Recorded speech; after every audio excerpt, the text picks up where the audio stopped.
General secretary और हिमाचल के in charge Shri Rajiv Shukla ji, प्रदेश Congress committee की अध्यक्षा श्रीमती प्रतिभा सिंह जी, हमारे इस संसदीय क्षेत्र के प्रत्याशी श्री विक्रमादित्य सिंह जी, मंच पर विराजमान रेवेन्यू मिनिस्टर जगत सिंह नेगी जी, मंच पर विराजमान पूर्व में कांग्रेस कमेटी के अध्यक्ष श्री कौल सिंह ठाकुर जी, मंच पर विराजमान सभी सम्मानित विधायकगण, मंडी के दूर दराज क्षेत्रों से आए मेरे साथीगण, पंचायत के प्रधान, माताएं, बहनें, युवा साथियों, प्यारे बच्चों, 15 महीने पहले हिमाचल प्रदेश में कांग्रेस की सरकार बनी और हिमाचल कांग्रेस की राजनीति में भी एक बदलाव आया। 40 साल बाद एक आप जैसे परिवार से निकला साथी अपने छात्र जीवन की राजनीति शुरू करते करते, युवा कांग्रेस की राजनीति शुरू करते करते मुख्यमंत्री के पद पर पहुंचा, जिसके घर से ना तो कोई राजनीतिक व्यक्ति था और राजनीति दूर दूर की बात थी। मुख्यमंत्री के पद की शपथ लेने के बाद 11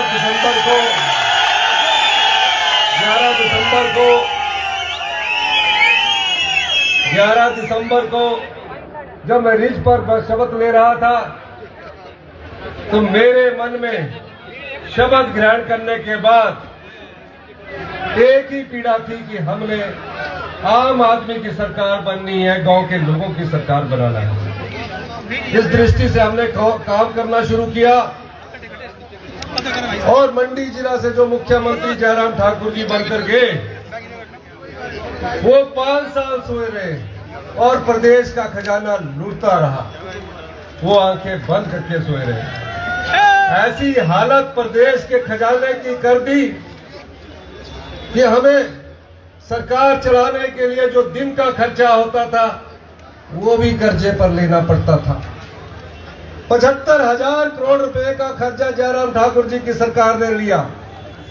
10,000 करोड़ रुपए की लायबिलिटी जो सरकारी कर्मचारियों को 6th पे कमीशन बनने के बाद मिली थी, वो देनदारियां हम पर छोड़कर चले गए। चुनावों से पहले 1000 के करीब संस्थान खोल दिए। 6 महीने पहले जहां भी जो मांगता था वो उसको स्कूल मिल जाता था, डिस्पेंसरी मिल जाती थी। नोटिफिकेशन की गई, कोई बजट का प्रावधान नहीं किया गया, ना ही कोई नियुक्तियां की गई। अब ऐसी माली हालत में जब मैं मुख्यमंत्री बना, मेरे साथ उप मुख्यमंत्री मुकेश अग्निहोत्री जी बने, हम दोनों ने 1 महीने तक मंत्रिमंडल का विस्तार नहीं किया। मैं और मुकेश अग्निहोत्री जी दिन रात अपनी आर्थिक अवस्था को सुधारने में लगे रहे। रात के 2-2 बजे तक हम अधिकारियों के साथ हम चर्चा करते और जब ऐसा लगा तो मुकेश अग्निहोत्री जी को हमने बोला कि मेरे देश की आर्थिक हालत पर व्हाइट पेपर रखना चाहिए। एक एक तथ्य को खंगाला गया और तथ्य खंगालने के बाद ये पाया गया कि जयराम जी सोए हुए थे, खजाना लूटा जा रहा था और प्रदेश की जनता पर इस सभा में जहां तक मेरी आवाज जा रही है, मुकेश अग्निहोत्री जी ने मुझे बताया कि 75 लाख हिमाचल प्रदेश के जो जन हमारे परिवार के लोग हैं, हर एक व्यक्ति पर जो इस सभागार में बैठा है 1,30,000 रुपए का कर्जा चढ़ा हुआ है।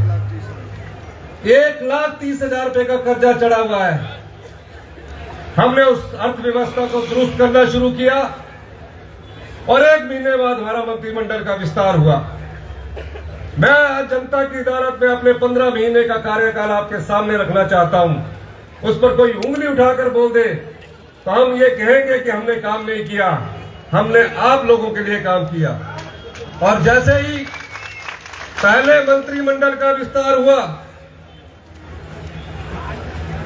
हमने पहले ही मंत्रिमंडल में 1,36,000 सरकारी कर्मचारी जो थे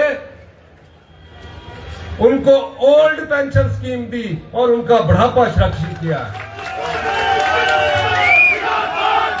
उनका जब बुढ़ापा सुरक्षित किया, केंद्र की भारतीय जनता पार्टी के पास 2 बार मैं गया, 2 बार मेरे साथ डिप्टी सीएम मुकेश अग्निहोत्री जी गए।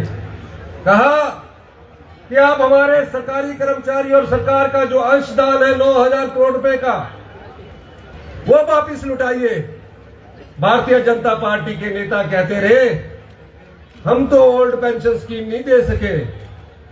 हमारे साथ विधानसभा में जब चर्चा हुई तो मैंने कह दिया कि जिन सरकारी कर्मचारियों को ओल्ड पेंशन स्कीम लेनी है वो विधानसभा का चुनाव लड़े, ये कहा। और फिर क्या हुआ, हमने पहली कैबिनेट में अपने सरकारी कर्मचारियों को ओल्ड पेंशन स्कीम दी। भारतीय जनता पार्टी ने राजस्थान में गवर्नमेंट बनने के बाद पहली ही कैबिनेट में अशोक गहलोत जी की जो ओल्ड पेंशन स्कीम थी उसको वापस ले लिया। ये अंतर कांग्रेस और बीजेपी में है।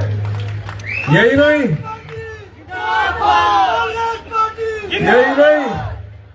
जो भी हमारा सरकारी कर्मचारियों का और अंशदान और सरकार का अंशदान 9,000 करोड़ रुपए है, उसको रुकवाने का कोई अगर प्रयास कर रहा है तो केंद्र की भारतीय जनता पार्टी की सरकार और जयराम ठाकुर जी कर रहे हैं। धीरे धीरे हमारी अर्थव्यवस्था में सुधार हुआ। 20% के करीब हमने अपने अर्थव्यवस्था में सुधार किया। 7 जुलाई को कुल्लू जिला में इतनी अत्यधिक बारिश हुई, बारिश का ऐसा तांडव हमने अपने जीवन काल में नहीं देखा। इतनी अधिक तबाही मची, कई परिवार बेघर हो गए। सारे मंत्रिमंडल के सदस्यों को हमने कुल्लू बुलाया। सुंदर ठाकुर जी ने हमें बताया कि इसमें हमें तुरंत प्रभाव से काम करना पड़ेगा, सभी कर्मचारी और अधिकारी यहां लाइए। हमने सभी सरकारी कर्मचारी और अधिकारी वहां बुलाए। 75,000 पर्यटक फंसे हुए थे, 15,000 गाड़ियां फंसी हुई थी। हमारी संस्कृति अतिथि देवो भव की है। हमने युद्ध स्तर पर काम करना शुरू किया। विक्रमादित्य जी की ड्यूटी हमने सड़कों को खोलने के लिए लगाई। कहा आप यहीं रहेंगे। मैं और मुकेश अग्निहोत्री जी ट्रैफिक देखते थे, बजट देखते थे और सरकारी कर्मचारियों को लाने की प्रयास करते थे। हर गांव से तबाही का ऐसा आलम था, ऐसा तालम था कि दिल भर आता था, मन में पीड़ा होती थी, क्योंकि हम आप जैसे परिवारों से उठकर आए हैं। मैं जानता हूं कितनी मुश्किल से एक पक्का घर बनता है। पक्के घर टूट गए। कई परिवार तो ऐसे सड़कों पर आ गए, इतने सुंदर पक्के घर उन्होंने बनाए हुए थे। रात का खाना खाया, जब पता लगा कि बारिश से लाशा बहुत तेजी से आ रहा है, अपनी एयरफोर्स वालों ने कहा हम इनको निकालने में असमर्थ है, कोई घटना हो सकती है। मैं धन्यवाद करना चाहूंगा अपने सरकार के 2 मंत्रिमंडल के सदस्यों का, एक जगत नेगी जी और एक संजय अवस्थी जी। उन 295 पर्यटकों को निकालने को, जिसमें सबसे ज्यादा प्रभावी जिला मंडी जिला था, हम उसकी मदद करने में लगे हुए हैं। लेकिन वो मानने को तैयार नहीं थे। हमने विधानसभा 70 बुलाया। विधानसभा 70 में हम उनके प्रस्ताव को स्वीकार करते हमने कहा एक लाइन का प्रस्ताव है कि आपदा प्रभावित परिवारों के लिए केंद्र सरकार से स्पेशल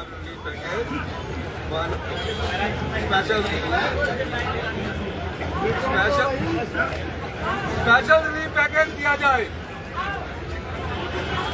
3 दिन तक चर्चा हुई।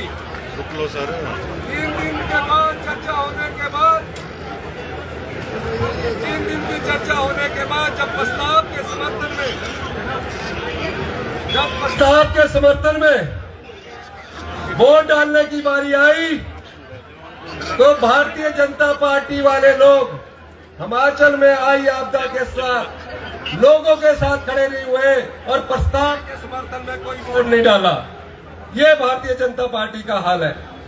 मैं एक और बात बताना चाहता हूं, हर जगह हमारे को अड़चने डालने के काम भारतीय जनता पार्टी की सरकार कर रही थी। हमने हिम्मत नहीं हारी। मैं देश के प्रधानमंत्री से मिला, देश के गृह मंत्री से मिला, देश के वित्त मंत्री से मिला। मैंने अनुरोध किया, हिमाचल में इतिहास की सबसे बड़ी आपदा आई है, आप गुजरात की तर्ज पर, आप उत्तराखंड की तर्ज पर हमें मदद कीजिए। उनके कान में जूं नहीं रेंगी और भारतीय जनता पार्टी के जो नेता थे वो आपदा और आप प्रभावित परिवारों को सहायता रखवाने के लिए दिल्ली में लॉबिंग करते रहे कि अभी मत देना। क्या कह रहे थे? अभी मत देना, लोकसभा चुनाव आए हैं, नहीं तो लोकसभा चुनावों में हमारे को लोग पूछेंगे नहीं। और देखिए हमने हिम्मत नहीं मारी, हमारी इच्छा शक्ति देखिए। हमने कहा जिसके कारण सारी सड़कें, पीने की पानी की योजनाएं, बिजली के खंभे खुले। यही नहीं, फिर आपदा प्रभावित परिवारों को बसाने की बात आई। आपदा तो मुझे बड़ा अफसोस है कि इनके कोई भी सांसद दिल्ली में किसी गृह मंत्री को नहीं मिले, ना प्रधानमंत्री से मिले। हमने आपदा प्रभावित परिवारों को बसाने के लिए कहा कि 1.5 लाख रुपया घर बनाने के मिलता है, 1.5 लाख रुपया घर बनाने के लिए मिलता है। अब मैं ये कहना चाहता हूं कि 1.5 लाख रुपए में क्या घर बनता है? मैंने, क्योंकि मैं आम परिवार से आता हूं, गरीब की पीड़ा जानता हूं, दर्द जानता हूं, मैंने कहा कि 1.5 लाख से घर नहीं बनता। मेरे पास भी एक पक्का मकान है, जब अगर वो आपदा में बह जाए तो मेरे परिवार, आप लोग हैं, आप पर क्या बीतती होगी। मैंने उस 1.5 लाख के नियमों को बदल दिया, आपदा प्रभावित परिवारों के लिए कानून बदल दिया और 1.5 लाख से बढ़ाकर 7 लाख रुपए की सहायता राशि। सिराज में सबसे ज्यादा दी। मेरे विपक्ष के नेता का घर है, मैंने बोला मैं पार्टी नहीं देख रहा हूं, मैं सिर्फ ये देख रहा हूं कि वो जो आपदा से प्रभावित परिवार सिराज का है वो मेरा परिवार है, मंडी में मेरा परिवार है, मैं आपके लिए मदद करूंगा। धीरे धीरे हम आगे बढ़ते रहे, लोक अदालतें लगाई, 1 लाख इंतकाल करवाया। मुझे क्योंकि अभी दूसरी जगह जाना और विक्रमादित्य जी हमारे यहाँ के हीरो है, बाद में बोलेंगे, तब से मैं आपके से 5 मिनट में सारी बात बताना चाहता हूं। 1 लाख लोगों के इंतकाल हुए। पहले आप पटवारी के पीछे जाते थे, आजकल पटवारी आपके पीछे आ रहा है। अच्छे शासन के लिए अच्छा प्रशासन होना चाहिए। मैं ये भी कहना चाहता हूं, हमने 15 महीने में अनाथ बच्चों को चिल्ड्रन ऑफ द स्टेट का दर्जा दिया। सरकार ही माता, सरकार ही पिता। 27 साल तक की उम्र के लिए उन अनाथ बच्चों को सरकार गोद लेगी और हर महीने 4000 रुपया पॉकेट मनी भी देगी। हमने विधवाओं के लिए दूसरा बजट प्रस्तुत किया। पहले बजट में दूसरा बजट विधवाओं के लिए प्रस्तुत किया। विधवाओं के बच्चों को 27 साल तक उसकी सारी पढ़ाई का खर्चा, चाहे डॉक्टर बनता है चाहे इंजीनियर बनता है, इस दूसरे बजट में हिमाचल प्रदेश की सरकार उठाएगी। मनरेगा की दिहाड़ी कोई नहीं सोचता। गांव में भाई बहन हमारे मजदूर लगे हुए 5 रुपए बढ़ाते थे, 10 रुपए बढ़ाते थे। मैंने एक ही झटके में 60 रुपए बढ़ा दी। 1 अप्रैल से 300 रुपए मनरेगा की दिहाड़ी मिलनी शुरू हो गई। महिलाओं के लिए, विधवा महिलाओं के लिए किसी ने नहीं सोचा होगा मकान 1.5 लाख रुपए का मिलता था। दूसरे बजट में उन महिला विधवाओं के लिए हमने मकान बनाने के लिए जो गरीब है 3 लाख रुपए फिक्स कर दिए।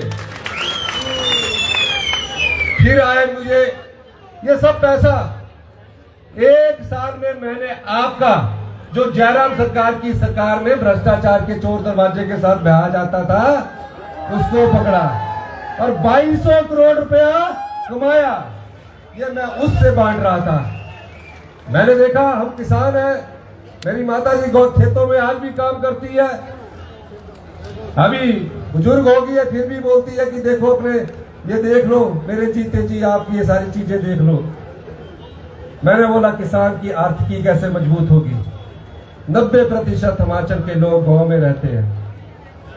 मैंने पाया कि किसान के पास एक पशु होता है, गाय होती है, भैंस होती है। वो बेचारी इतनी मेहनत करती है, हमारी बहन हमारी माता, पर कोई दूध का रेट नहीं मिलता। 32 रुपए किलो सरकार खरीदती थी।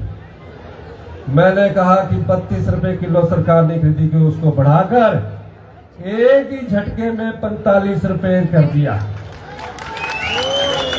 फिर गाय भैंस में जो गोबर होता है, अब गोबर से खेती करने के लिए क्या करोगी? गोबर को तो फेंक देते। मैंने कहा गोबर से जो कणक पैदा करेगा, जो मक्की पैदा करेगा, उससे सरकार 40 रुपए किलो गेहूं खरीदेगी और 30 रुपए किलो मक्की खरीदेगी। ये दूसरा बजट की योजना है जो अभी आई है आपके। फिर मैंने अधिकारियों से फिर बैठक की कि अब कितने पैसे बचे हैं। कहते हैं जी अभी 1000 करोड़ रुपया बचा है। प्रस्ताव बजट रख दिया गया। 28 फरवरी को बजट पास होना था, 27 को राज्यसभा के चुनाव हो गए। राज्यसभा के चुनाव में भारतीय जनता पार्टी ने कांग्रेस के 6 विधायकों को खरीद लिया। 26 तारीख को हमारे राष्ट्रीय महासचिव शुक्ला जी बैठे हैं, इंचार्ज आए, हमारे साथ बैठ के डिनर कर रहे हैं, सब खाना खा रहे हैं। अंदाजा ही नहीं लगा सकते थे। कुछ का तो मुझे अंदाजा था, कुछ को जब रात को उन्होंने पैसे पकड़े तो मैं समझ गया। अगले दिन 27 तारीख को उन्होंने भारतीय जनता पार्टी के पक्ष में वोट डाला। कोई बात नहीं, आप लोगों के लिए हम बजट रखा हुआ था, 28 तारीख को वो पास हो रहा था। वोट डालने के बाद ऐसे तितर बितर हुए कि परमाणु से बाहर पहुंचकर उन्होंने सांस ली और हॉलीडे इनमें पहुंचे। उनके दोस्त हमें बता रहे थे कि इसलिए गए कि आधी किस्त पंचकुला में मिलनी है। कहां मिलनी है? अरे भी किस्त मिलनी है, चलो मैं रात को वहां रुके किस्त का इंतजाम कर लिया होगा। अगले दिन सवेरे कहां गए हो? विधानसभा के परिसर में आ गए, अटेंडेंस लगाई। अटेंडेंस लगाने के बाद हमने सोचा कि यह बजट में हमारा समर्थन करेंगे, वो बजट जो आम लोगों के लिए, गरीब किसान के लिए, महिलाओं के सम्मान के लिए था। उन्होंने क्या किया? हाजिरी लगाई और हेलीकॉप्टर से फुर हो गए। अनाडेल से एक हेलीकॉप्टर गया, दूसरा हेलीकॉप्टर गया। मैंने पार्लियामेंट मिनिस्टर को पूछा, हर्षवर्धन चौहान जी को, उनको बिठा तो देना था, बोर्ड तो डाल देते, डिस्क्वालिफिकेशन से बच जाएंगे। लेकिन नहीं, पैसों का लालच ऐसे कि दोबारा फिर पंचकुला पहुंचे। अब सरकार का बजट पास होना था, ये 15 महीने के अंदर घटना घटी है, ये भी बताना जरूरी है। बजट पास होना था, बजट पास हुआ। टीवी में खबर चल रही थी कि मुख्यमंत्री जी ने इस्तीफा दे दिया। मैं क्यों इस्तीफा दूंगा भाई? हम तो आम लोगों के लिए, आम जनता के लिए काम कर रहे हैं। हम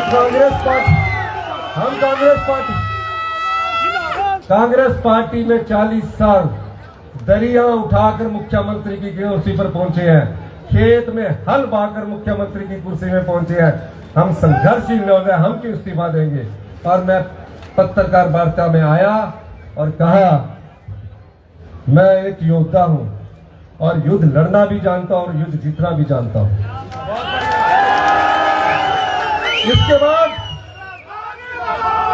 इसके बाद जो अपने आप को कहते थे कि मंडी का मैं मुख्यमंत्री हूं, सिराज के अलावा कहीं के मुख्यमंत्री नहीं है। सिराज की भी बुरी हालत है, कहीं के मुख्यमंत्री नहीं रहे।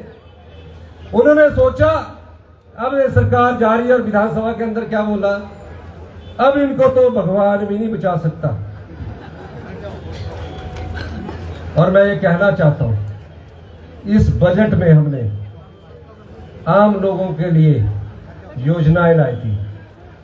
जब भगवान ने देखा कि ये तो सब अनाथ बच्चों से संबंधित योजना है, विधवाओं से संबंधित योजनाएं है, महिलाओं से संबंधित योजनाएं है, भगवान ने हमारी सरकार भी बचाई और 6 विधायकों को दोबारा लड़ने के लिए चुनावी दल में भेज दिया।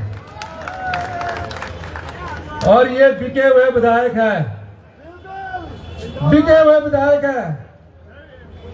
6 टिकट डिक्लेयर हुए हैं, हमने पार्टी के प्रत्याशियों को टिकट दिया, ईमानदार और स्वच्छ छवि के प्रत्याशी को टिकट दिया। लाहौल स्पीति से एक ऐसी महिला को टिकट दिया जिसके अकाउंट में सिर्फ 20,000 रुपया पड़ा है, सिर्फ 20,000 रुपया पड़ा है। उसको मैंने चुनाव लड़ने के लिए कहा। धर्मशाला में ऐसे व्यक्ति को टिकट दिया जो संगठन से निकला हुआ है, जो आम परिवार से निकला हुआ है, जो गरीब का दर्द जानता है, दिमाग में आपकी सोच रखता है। इस बार हमने 6 स्वच्छ छवि के लोगों को टिकट दिया, एक भी दागदार को टिकट नहीं दिया, क्योंकि ये जो 6 विधानसभा में चुनाव होने जा रहा है, ये दागदार, बेईमान और ईमानदारी के बीच चुनाव होने जा रहा है। और हमने भ्रष्टाचार के जब हमने सब दरवाजे बंद किए, बजट के बाद मैंने अधिकारियों से पूछा आप कितना पैसा, कहते 1,000 करोड़। मैंने 70 साल से ऊपर के जितने भी बुजुर्ग हैं, 70 साल से ऊपर जितने भी बुजुर्ग हैं, मैं देखता हूं घर में होते हैं, ज्वाइंट फैमिली में रहते हैं, बेटा अगर नौकरी भी लग जाए तो बूढ़ा माँ बाप साहब हिम्मत नहीं होती कि बच्चे से कुछ ज्यादा पैसे मांग ले। वो यही सोचता रहता है कि पैसे मांगू ना मांगू, उसकी बीमारी बढ़ जाती है। मैंने कहा 70 साल से ऊपर के जितने भी बुजुर्ग हैं, उनको हमारी सरकार इस दूसरे बजट के माध्यम से फ्री इलाज करवाएगी, सभी 70 साल के बुजुर्गों के लिए। फिर हमारी आई 800 करोड़ रुपया बच गया। मैंने पूछा, अधिकारी कहने लगे अभी तो चुनाव ही नहीं है, आपके चुनाव तो 2027 में होने हैं। मैंने कहा नहीं, जितना पैसा हमारी सरकार हर साल कमाएगी वो जनता में बांटेगी। 4% डीए की किस्त दे दी। पुलिस वाले जो इंतजाम करने लगे हैं, 210 रुपए डाइट मनी मिलती थी, एक दिन की 7 रुपए मिलती थी। अधिकारी कहते थे 400 रुपया कर देते हैं। मैंने एक ही झटके में 17,000 पुलिस कर्मचारियों की डाइट मनी को 1,000 रुपए कर दिया। फिर 800 करोड़ का वितरण करना था। 3 मार्च 2024 को हमने नोटिफिकेशन कर दी, 18 साल से ऊपर की जो भी हमारी बहन है, जब तक उसके शरीर में सांस, अंतिम सांस पटा रहेगा, हमारी बहन को, हमारी माता को 1,500 रुपया हर महीना मिलेंगे और 18,000 रुपया साल का देंगे।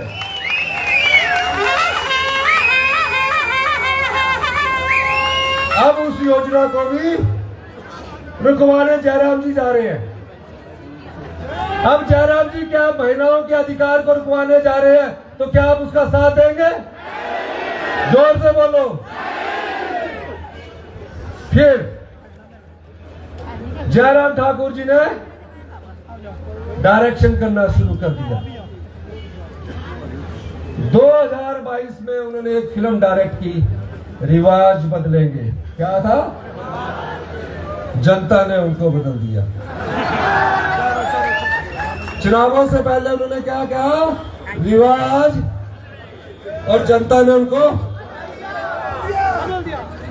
फिर दूसरी फिल्म की उन्होंने 27 फरवरी को, ऑपरेशन लोटस। क्या था?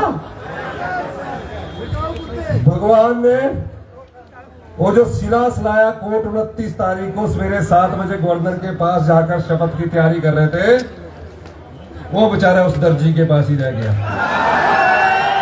ये दूसरी फिल्म डायरेक्ट की थी। और अब तीसरी फिल्म डायरेक्ट की उन्होंने, कंगना मंडी के अंगना। क्या है? कंगना वो अच्छी है, हीरोइन है, अच्छी बात थी, फिल्मी दुनिया में अपने नाम करवाया।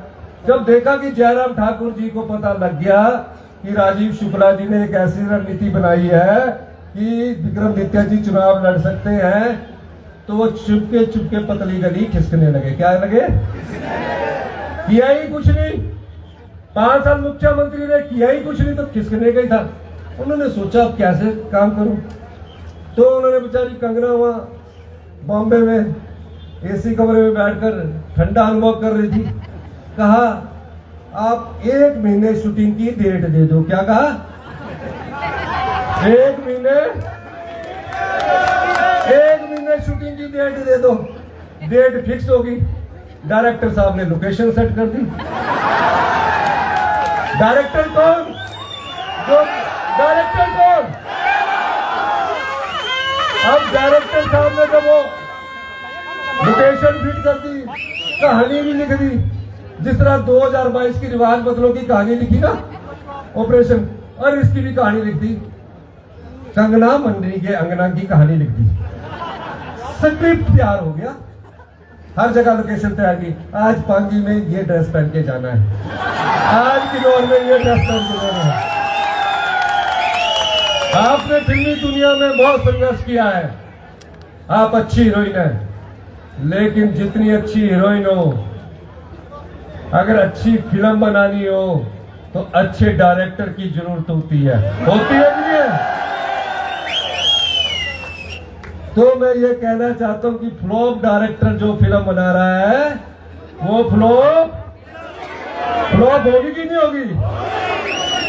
हमारा एक ऐसा व्यक्ति विक्रमादित्य, आपदा आई आपके साथ कंधे से कंधा मिलाकर खड़ा रहा, हर सड़क को जोड़ा। ये राजनीति का हमारा हीरो है, युवा है। अगर ये राजनीति में न जाता और गलती से फिल्मी दुनिया में चला जाते तो भी ये टॉप हीरो होते।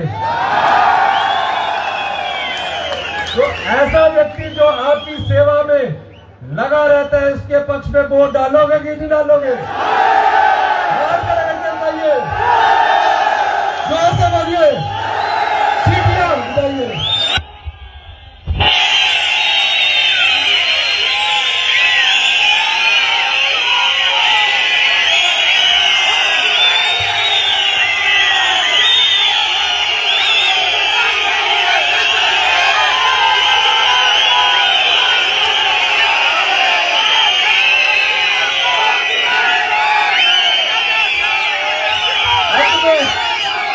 अंत में मैं एक बात कहना चाहूंगा, क्योंकि वो कांगड़ा में भी आज हमारा नामांकन है।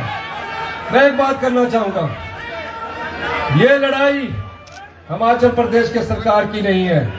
3.5 साल हमारी सरकार है, 3.5 साल हम सत्ता में रहेंगे, आप लोगों की सेवा में रहेंगे। ये लड़ाई मुख्यमंत्री की कुर्सी की नहीं है, ये कुर्सी आप लोगों की है। मैं ये कहना चाहता हूं, जो पार्टी जनता की भावनाओं को खींचकर सौदा करती है, सत्ता की कुर्सी को हथियाना चाहती है, 1 जून को क्या आप ऐसी सरकार को माफ करोगे कि नहीं करोगे? हाथ खड़ा करके बताइए। 1 जून को उन्होंने हमारी राज्यसभा की 1 सीट चुराई है, तो क्या आप हमारा 4 लोकसभा की सीटें जिताकर साथ देंगे? इन्हीं शब्दों के साथ मैंने आपके सामने एक अनुरोध किया है, विक्रमादित्य जी को जिताइए। 3.5 साल आम लोगों की सरकार होगी, किसान की सरकार होगी, महिलाओं के सम्मान की सरकार होगी, युवाओं के रोजगार की सरकार होगी। धन्यवाद।